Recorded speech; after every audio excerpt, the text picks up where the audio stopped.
like this, you're good, okay? On there. Okay, further to understand how we go about doing it, what we should be doing is walking around and we're gonna cut all these things. We've come across places where the installer there's no furring strip there, but they stuck some staples in anyway. Go figure why. So we're looking for the furring strip.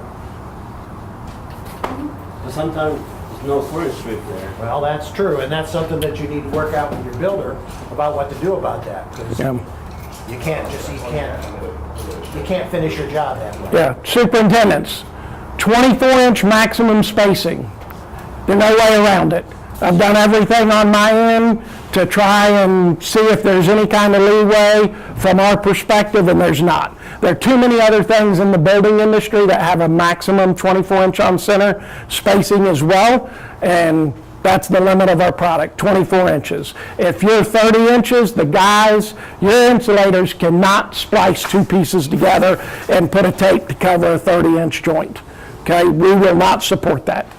24-inch maximum. You got any drywall on it, nothing's gonna be greater than 24. Right. It happens. What do you want to do? What do you want your insulator to do when that happens?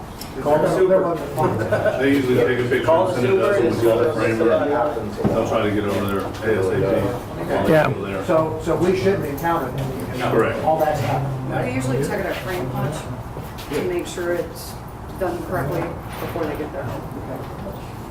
Okay. All right, so I want to shift our attention to those windows over here for a sec.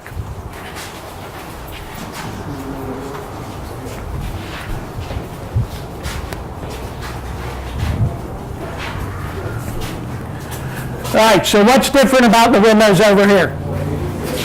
Higher? They're taller, right? So they're greater than 2 feet from the ground, so you can't run a piece horizontally and meet the manufacturer's installation instructions unless there were a horizontal piece, okay? So you can see the two windows are framed differently. You've got a full first strip here, and if you go from here to here, that's probably 24, and another 24 from here.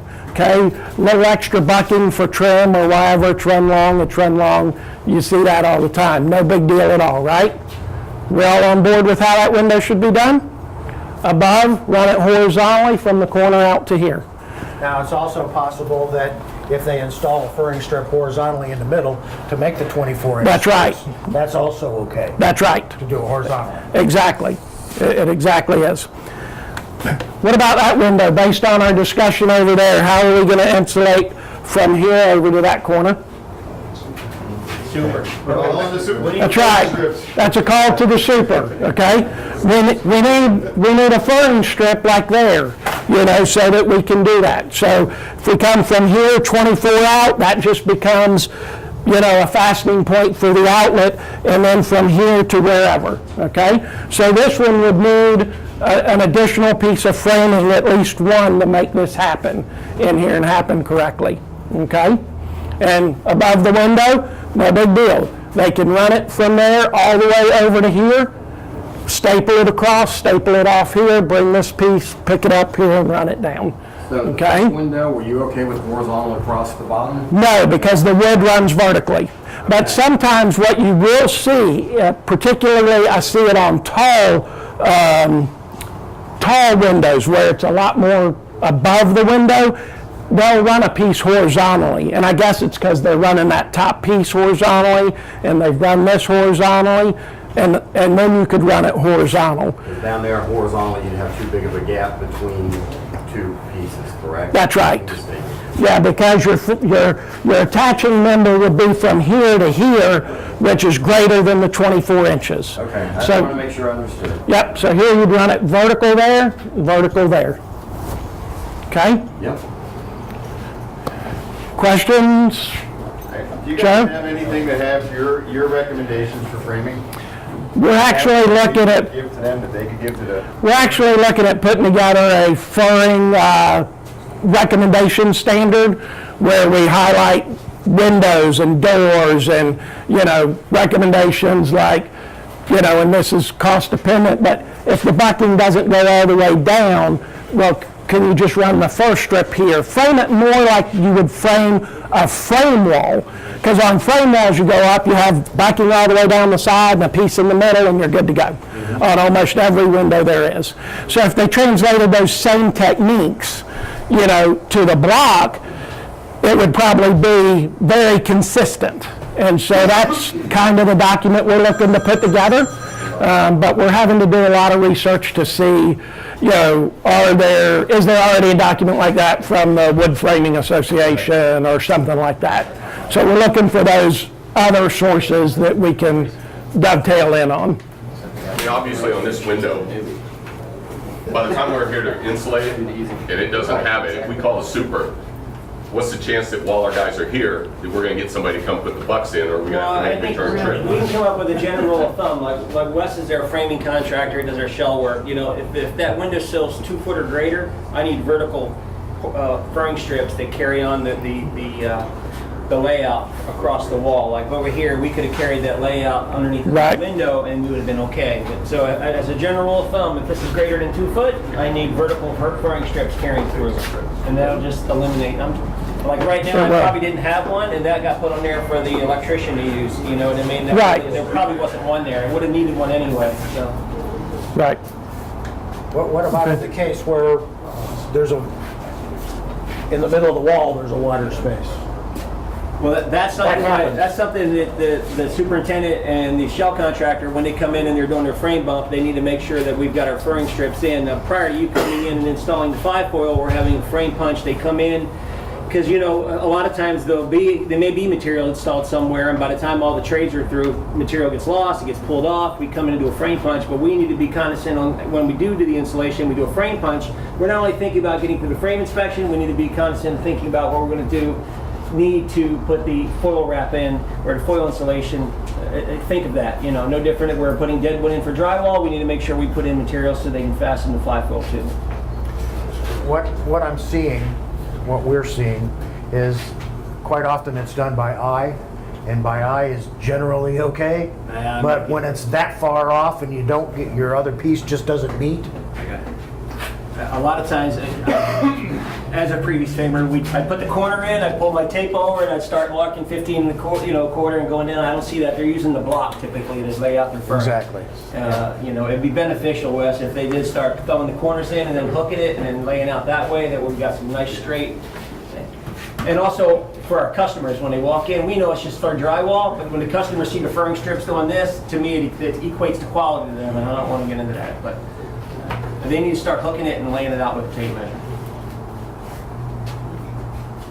Anything else, Steve? Nope, I don't have anything else. Okay. Everybody's questions answered?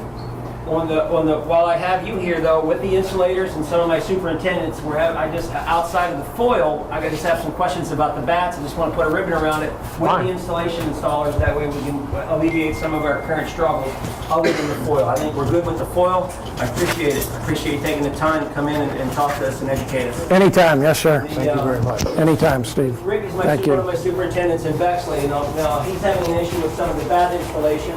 Laura's having some issues with wanting us to not use piggyback bats so they can pull it out and they can inspect it. And we're also having some issues where how do we fasten that to the underside of the, like let's say we're in a garage and we've got to insulate the underside of the floor. How do we fasten that material appropriately to where we're not compressing it to where it's going to reduce the R value? And we just got flagged on one the other day on that, and on the same unit, and we're having a difficult time. So insulation, you're using Danielle, right? Danielle. Where's he at? He's the installer. Well, explain the situation so we can get in front of it. Are you Mr. Voss? Yeah. Okay. Mr. Voss had identified it as an issue to where we potentially, I think it was Mr. Voss, wasn't it? Or was it Mr. Copeland? Okay. Then it was an issue with potentially the underside of the plywood would sweat because the material is not affixed right directly to the underside of the OSB from the floor. Code says it must be in contact with the conditioned space. I guess the thing is how do we apply that to where we're not compressing the insulation? Well, you can to a point. I I never said you couldn't compress it to a point. If you use, they make certain things that you can strap it up with, bars that go between the joists. There's netting that can go underneath it. We got it one of them out Did we? there. Insulators or one more? Well, I was the one the other day that's been netted twice. It was for, I don't know the builder, it was over in, Long Lake. I don't know if you guys have anything over there or not, but they stapled it. They stapled it at one end, running all the way across the garage, and stapled it at the other end, and did nothing. I mean, it was sagging worse than the insulation. Installation contractors, what And is it was only that one. what is your spin on it as far as, being, just raw bats to the outside storm? With no paper? No paper. I mean, you can use AC strapping, you can use tiger teeth, jam wire up in there to hold it in place. Construction is the use. You're gonna compress it. You're gonna compress it. It's okay Somebody to calls compress for it. somebody. Well, if it's gonna be in one spot, where you gotta support it every so often. You have to, you know, Press it over. Well, if you use a lot of staples, so you got a lot of it. Perforates the R value of the insulation. Right. Serves no purpose. I agree. And the other thing is. No air, no Is insulation. over time, that those staples will pull more insulation. I just wanna know what we gotta do. Why don't we just get 4 joists that are 18 inches deep and we put an R38 bat in it and be done with it? That's a good idea. How about that? With the open scissor trusses, it is a problem. It is a problem. Being from up north, where they enforce it more because they're worried about pipes for you, That's why I'm on north too. it's a nightmare. I mean, to try to get up against the subfloor with scissor And trusses is a nightmare. I can And tell you what I'm You're gonna sorry, have go ahead. compression, you're gonna have compression, because the only way you do is put the tiger teeth in on the end. Back when we started getting more than 2-story houses, they used to insulate the ceiling above the garage, below the floor, and then insulate around the rim joists and everything all the way around, so that was your thermal barrier. You didn't have to put it up against the ceiling, then you didn't have to worry about the pipes, the wires, any So of it. if we band it, I Roger, prefer that way. I've seen that. Absolutely, Tony. Down the rim floors and they just, you can hang it. So your outside wall and your upstairs wall, so you had a complete insulation layer from the ceiling in the garage all the way to the second floor wall. And then the ceiling. All the way to the ceiling. And then the ceiling was, right, the ceiling was batted, or whatever you desired to use. Up to the plywood or down to the bottom of the No, joist? no, no, on the top of, whatever your drop is, whatever the level. The underside of the bottom. right there, if we right up there, remember that whole truss. It's gonna be stapled right to this We one. ran it right there. So if you Fold your paper But over. that's some good. of that rim joist, And we can come across the bottom. right, because Rick, That's the way to go. it's gotta be,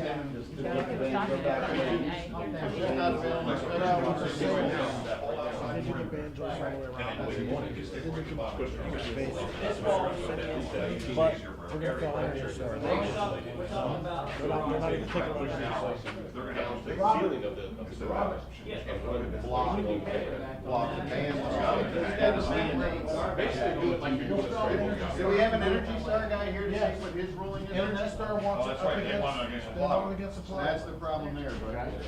Well, that takes that out. That's it, yeah, But, that's but if exactly it, right, I forgot but about if that. Energy Star, if it's code, Energy Star, I mean, code overrides Energy Star. Well, understand that these are not No. code issues. Oh, The no. code says that it has to be No. installed per the manufacturer's recommendations. I can pass, That's a I can pass manufacturer's county recommendation. inspections all day long, and everything's. So with Energy Star, then As soon as that right, Energy Star will kill it. All exactly. I just need to make sure it's, that's all I need to So it's know. gonna be- yeah, I feel bad for them, because you got piping in the way, you got wires running through there, you got all kinds of stuff. I know that. And they gotta crawl over there and try to get this stuff and then keep it up there, but Right. it's just, it's falling, it's pieced in there, because it's just taking pieces and they're jamming it up in there, and it doesn't even look like it has anymore, most of it. Even up against the tight underneath the floor, maybe paper back. No, it's that the top board is one of the So, your interior would have to be cut because it's not, it's wider than a floor truss. Because if they put these 24 on center, you're about 3 inches big on your back. You work on Energy Star. See what I'm To saying? me, historically, I'm accustomed to fastening it to the underside of the bottom floor, or, to the bottom floor, and then do the ribbon joist, the rim joist, insulate that, or you're doing all the. The easiest way to look at it is, from my perspective, to make it simple, is think of it as a box with 4 sides, the top and the bottom. If you've got insulation and air barrier all the way around, and if you inflated it and it didn't leak anywhere, you had insulation on all those places, then you've met the code. You've met the intent of what the code needs. If you've got any break in it where air can infiltrate above or below the insulation, because it's not insulated probably on the side or wherever, then it doesn't make any difference. Let me It's ask you a not the question about code. the netting. The netting goes full bay all the way across, you hear that?